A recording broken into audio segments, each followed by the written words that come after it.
What are the pros and cons of staying at a monorail resort? I think I'm always gonna be a Skyliner girly. Is the Poly worth the price tag? It smells better than I had hoped and dreamed. How do you budget and save ahead of a trip? When are you going back? When's your next trip? Hi, if you're new to my channel, my name is Katie. I make lots of Disney and lifestyle vlogs, so if that's your kind of thing, make sure you subscribe. But for today's video, I am answering all of your questions that you submitted on my Instagram story and here on YouTube about my most recent trip to Disney World. So if you're new to my channel, I recently got back from a very magical stay at Walt Disney World. We stayed for 3 nights at the Polynesian Resort and it was just so amazing. So if you haven't seen the vlogs, I will link the Disney World vlogs above. But it was just such a great trip and you all submitted some really awesome questions, so I cannot wait to answer them. I did make a list in my phone because there were quite a few questions, so I'm gonna attempt to be concise. As with these Q&A videos, I always make a coffee and then I get just like a little bit too chatty. So I'll try to be really concise in my answers so that this video is not like a million years long. On an unrelated note, it finally feels like fall here in Denver. It's so nice out the last couple days, so I have been absolutely soaking that up. I put all my fall decorations out. I have a pumpkin candle going. The vibes are good. The vibes are cozy. So grab yourself a cozy drink and let's get into all of your questions. So first question is, did you rent DVC points to stay at the Poly? And we actually did not rent DVC points. The reason being, this was kind of a last minute trip and we just were kind of browsing the prices on the Disney World website, and I actually didn't feel like the price was that bad. I mean,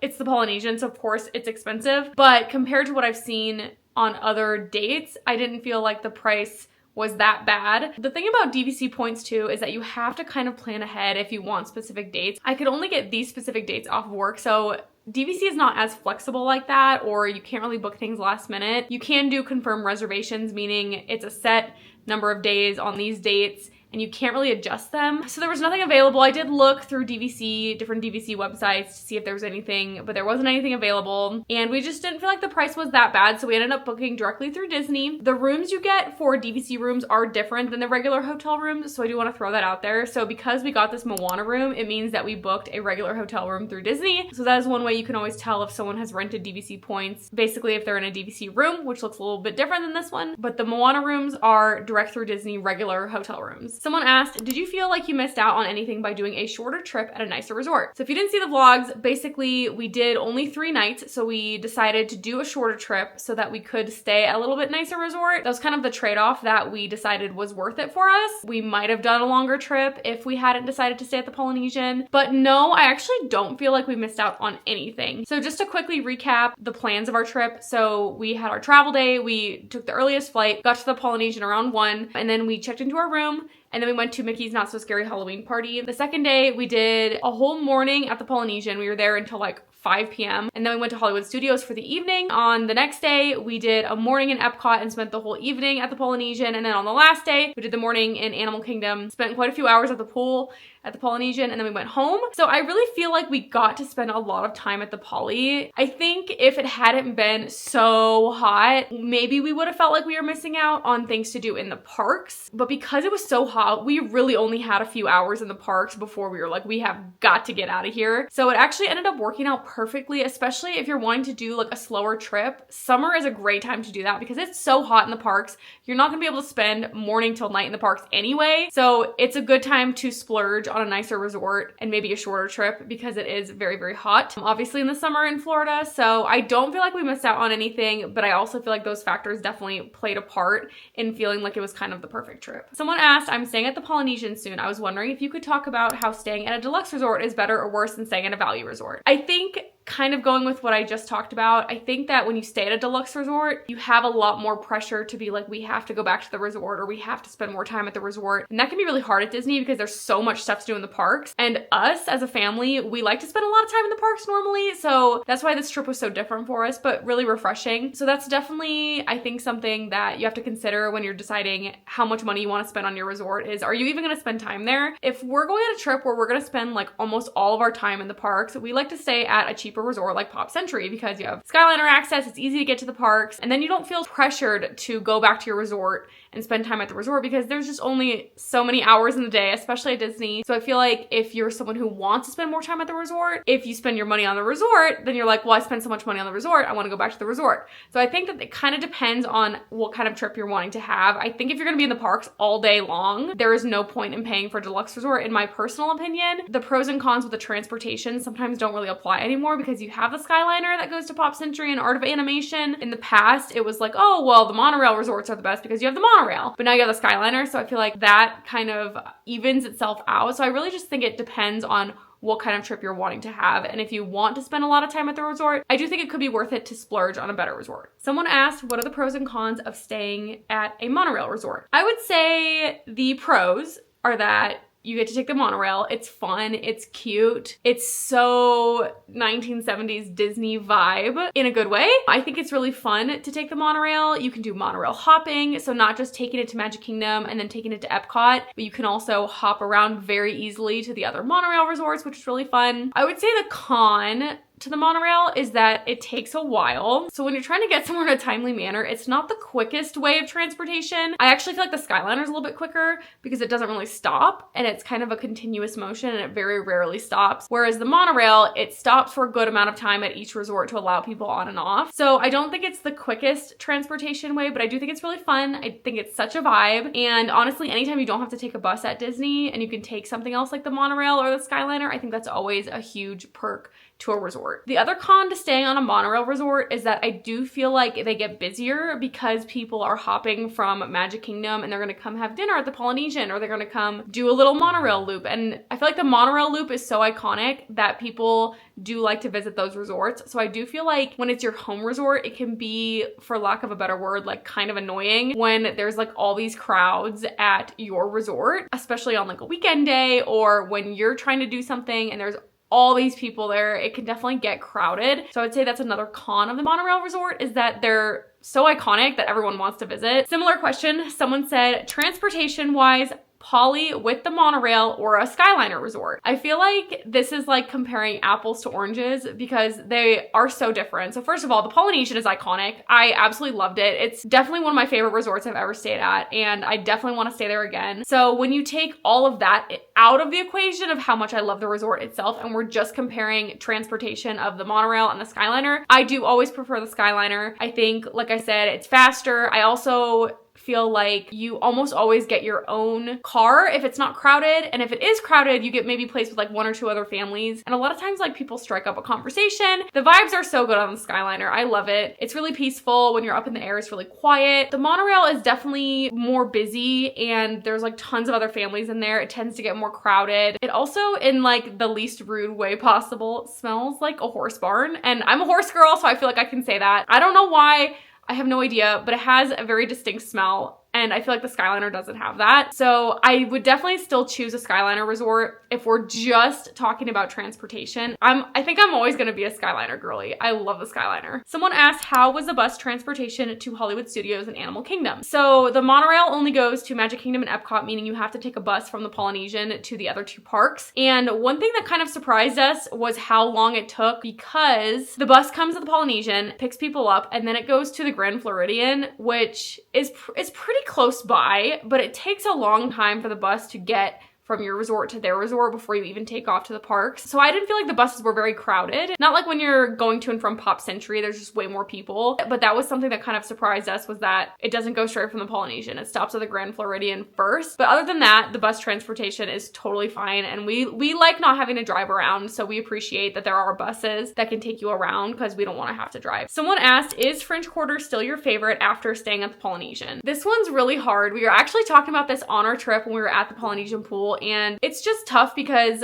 French Quarter, I know that objectively the Polynesian is just like amazing, but French Quarter is just always going to be home for my family, and we just literally love it there so much. I don't know if any resort is ever going to beat French Quarter for us, and that's just because we always stayed at French Quarter or Pop Century when I was growing up. So French Quarter is just like home. Polynesian is a very, very, very close second for me, but I think French Quarter will always be my favorite. Someone asked, is the Poly worth the price tag? We also talked about this while we were there because we were kind of reflecting, like, okay, thinking about when you go from a value to a moderate, how much more stuff you get for the price, and then going from a moderate to a deluxe. And I don't think you get as much more out of going from moderate to deluxe as you do from going value to moderate, if that makes sense. I do think going from value to moderate is worth the extra price. I think going from moderate to deluxe, when you look at the amenities on paper, I don't think it's worth the price for what you get. So unless there's a specific reason you want to stay at that specific resort, or if you get a really good deal, you're renting DVC points, I think it can be worth it. I understand it's a huge jump in price, but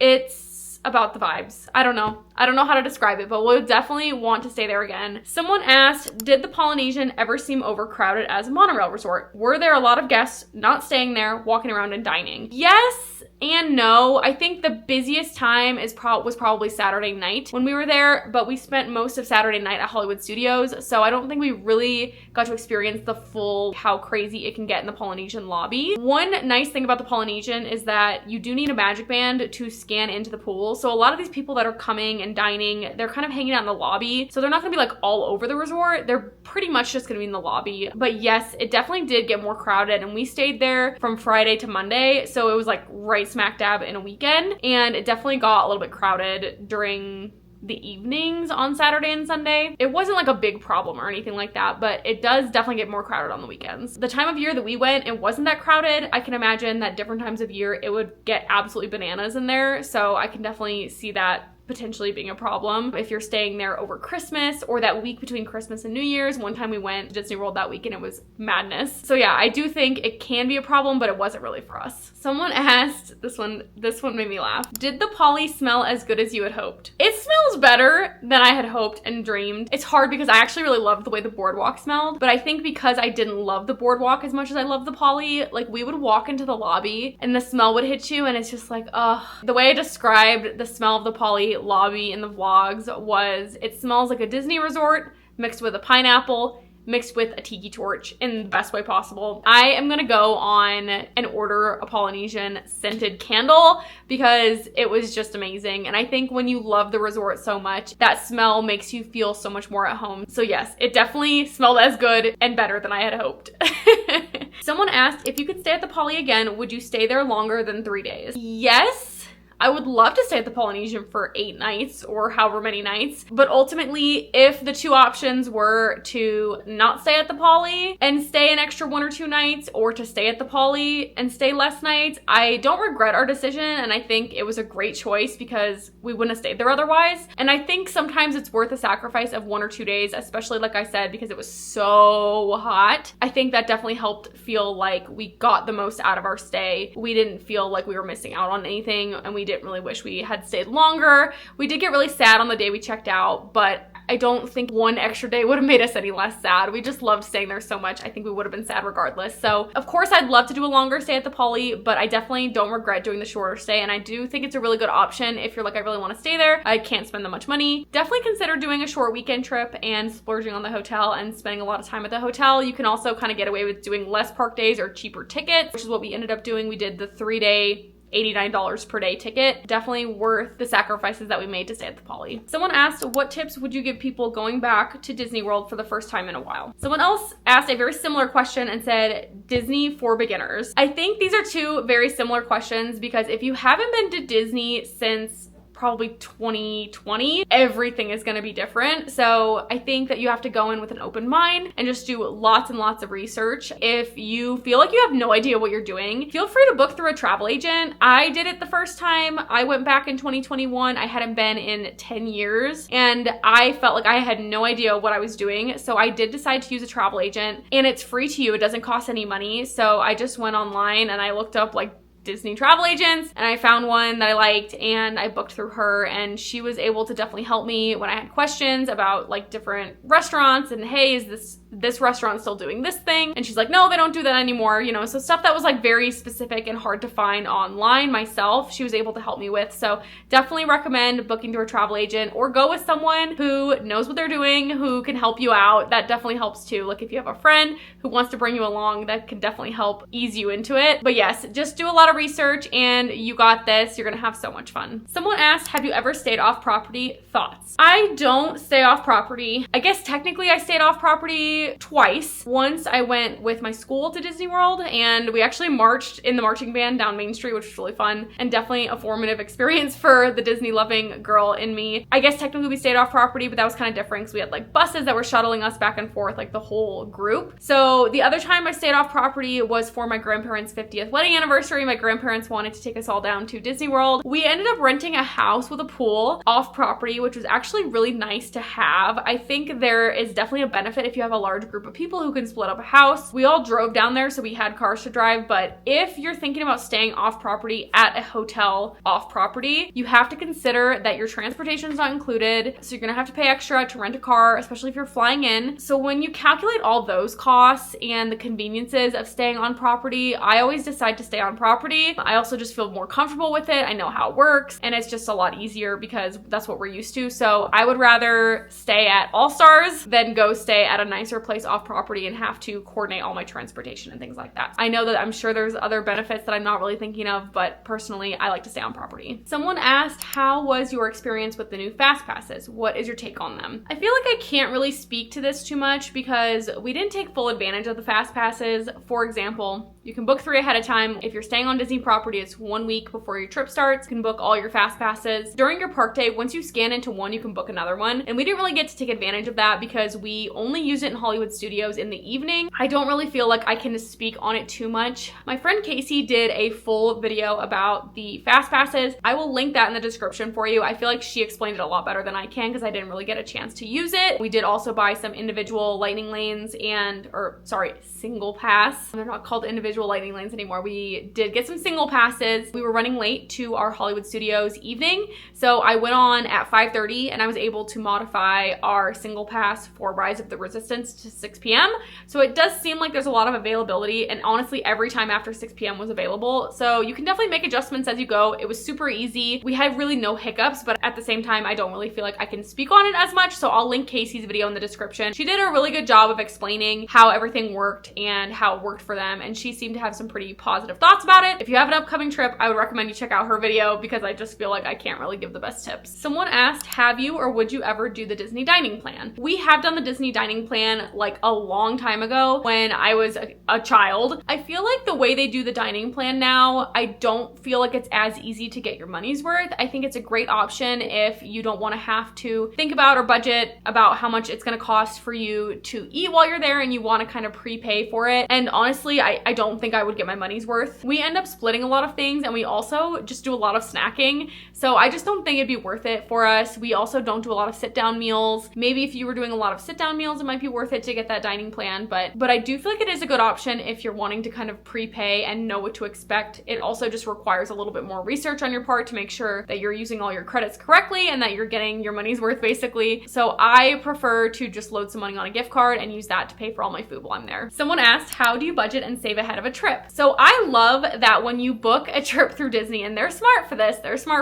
I love that you just have to put down a $200 deposit if you're doing a package. If you do a hotel only reservation, which is actually what our Polynesian one was, you have to pay for 1 night ahead of time and then you pay for the rest. I think you can pay for the rest when you arrive. But if you book a package, you pay a $200 deposit and then you can pay off your trip at any time up until 30 days out. And that's when you have to pay off the rest of your trip. So what I like to do is I usually book it and pay the deposit. And then throughout the next couple of months leading up to my trip, I'll buy Disney gift cards and then basically use them to pay off my trip. So like if I have an extra couple couple $100s. I'll use that to buy a Disney gift card, and then I'll go pay off our trip. The nice thing is with the Disney gift cards, once you pay for the Disney gift card, you don't even have to go pay off your trip yet. You could just hang on to it because you've already spent the money. And I do use Disney gift cards for booking all of my trips. The reason being I have a Target Red card, so I get 5% off Disney gift cards if I buy them from Target. So I just go on my Target app and I order some electronic e-gift cards. Someone asked how much our Polynesian room cost, and I think I actually skipped that question.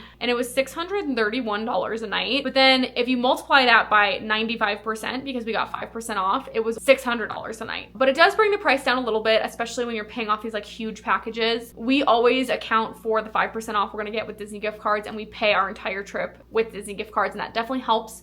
And like I said, I also like to get some Disney gift cards, load them up for food and merch and things like that. I do get a discount on merch through having a Disney Visa card, so I get 10% off merch in the parks. But for food, I do like to load up a gift card, and it's nice not having to pay for all your food while you're there. You've kind of prepaid for it, similar to if you like the idea of the dining plan but you don't want to have to do it. I definitely recommend trying the gift card method because it works really well for me, and then I can kind of pre-budget for all of my food and expenses while I'm there. Someone asked, which of your 2024 bucket list items do you think should be on everyone's Disney bucket list? Was there any bucket list experiences that didn't live up to your expectations? Let me refer back to my Disney bucket list. Oh, I can check off a few things. I can check off Tiana's. I can check off Ohana noodles. I can't check off complete song list on Guardians because I haven't gone to Everybody Wants to Rule the World yet. So can't check that one off, but everything else is checked off. So I would say the things that should be on everyone's Disney bucket list: Nomad Lounge. If you have not done Nomad Lounge at Animal Kingdom, you're missing out and you need to try it. The food is fantastic. The drinks are fantastic. The vibes are fantastic. It's just great. If you haven't done it, I highly recommend everyone tries it. I also think park hopping was on my Disney bucket list. I feel like that should be on everyone's Disney bucket list. I know that park hopping is not for everyone, but I do think at some point everyone should try it. And it's just kind of fun to feel like you're bopping around and going to whatever park you want, and it just feels like really chaotic and fun. So I definitely think everyone at some point should try park hopping, whether it's Disney World, Disneyland. Disneyland's really fun to park hop because they're literally right across the street from each other. You just walk across. I definitely think everyone should try park hopping at some point. I think the other thing that should be on everyone's Disney bucket list is watching as many sunsets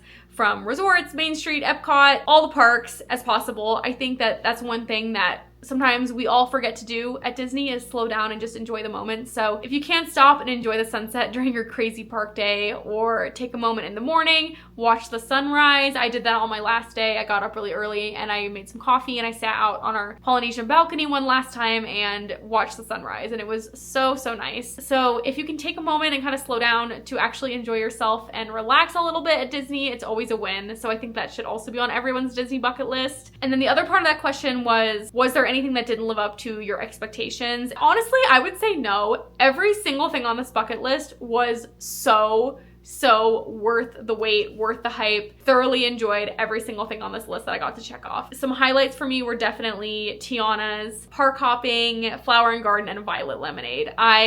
Honestly, this year has been so much fun at Disney. I've done so many things. Everything I've completed so far on my bucket list, I'm super, super grateful for. Someone asked, what was the highlight of your trip? And this one is actually really hard because it really was such a wonderful trip. It was hard to pick one thing, but I think the thing that stood out most to me was Mickey's Not So Scary Halloween Party. First off, I was like, is it gonna be weird to go celebrate Halloween in August? It wasn't. It was absolutely amazing. It was kind of like the perfect way to say bye to summer and say hello to my favorite season. Honestly, it really was a highlight. Last time me, my mom, and Erica went to Mickey's Not So Scary Halloween Party, it torrentially downpoured the entire time. So we were super grateful that we got to experience a normal party and get to actually see all the parades fully as they're supposed to be. We got to watch the fireworks and it was just amazing. One thing my mom was looking forward to the most the first time was the grave diggers and like the sparks flying off the shovels, and it was kind of disappointing. We tried really not to let it get to us, but so much stuff was modified or canceled at our last Halloween party that we were just really, really happy to be there and get to experience everything fully in the way that it was intended to be experienced. And a big highlight for me from that night was also riding Tiana's. I also just love that ride. I find it to be so thrilling. Like, the drop is so scary and I've always felt that way. And Princess and the Frog is one of my favorite Disney movies, so I was very, very excited about this re-theme and it definitely exceeded my expectations. Then I got a few questions. When are you going back? When's your next trip? We are going back in December for for a long weekend, and we're staying at French Quarter, so we're really, really excited. I stayed at French Quarter last year with my husband, Aaron, but me, my mom, and Erica haven't stayed there in a very long time, and like I said, it's our home resort, and we're just so excited to go back, especially during Christmas. It's gonna be so magical. So I'll definitely have more vlogs coming, lots of Disney Christmas content coming, but this December trip was actually booked with the bounce back offer from our April trip. So this trip has been planned longer than our trip to the Polynesian, which was kind of a last minute thing that we kind of just threw together. So yeah, we are really, really excited to go back for Christmas. We loved it so much last year that we wanted to go back, and I just think it's gonna be so magical. But this was such a fun Q&A. I really hope that you enjoyed it. I hope I didn't blab on for too long, but thank you all again for all of your support on these vlogs. I really hope that I was able to bring you some magic with this vlog series, because I know that it was very special to me as well. But I really hope you liked this video. If you did, make sure you give it a thumbs up and subscribe to my channel. It really helps me out, and I will see you in the next video.